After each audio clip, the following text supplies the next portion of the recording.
सवाल यह है कि 27 से भाग किया तो 17 रिमाइंडर बच रहा है, 19 और 15 से भाग किया तो 9 और 5 बच रहा है। अब इस सवाल में मैं क्या करूंगा, इस सवाल में मुझे जरूरत पड़ेगी, क्यों जरूरत पड़ेगी वो भी बताता हूं। ध्यान से देखो कि जो गैप है, जो सबसे मिनिमम संख्या है वो 5070 है, सबसे छोटी, और सबसे बड़ी जो है वो 5150 है, 5150। तो गैप कितने का है, 80 का।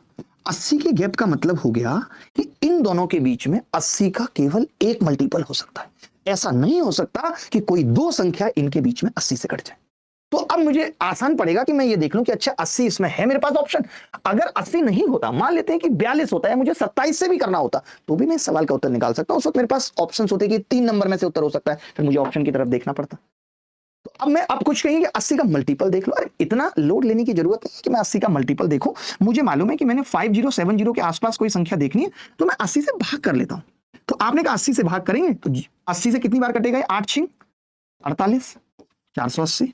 आपने कहा कितना बच गया जी, 7 और 2 270, 8 दिया 24। आपने कहा कितना बच गया जी, 30 बच गया। अब मैं ये चाहता हूं कि ये 30 बच रहा है, मुझे इससे बड़ी संख्या चाहिए जो 80 से कट जाए। तो आपने कहा इससे बड़ी संख्या जो 80 से कटेगी उसको 50 की जरूरत और पड़ेगी, क्योंकि 30 तो बच रहा है, 50 की जरूरत और पड़ेगी। तो मैंने सीधे इसमें 50 जोड़ दिया, तो मुझे पता चला 5120 एक ऐसी संख्या है इस पूरे के बीच में जो 80 से कटती है। अब 5120 किसके बीच में आ रहा है, ए के बीच में।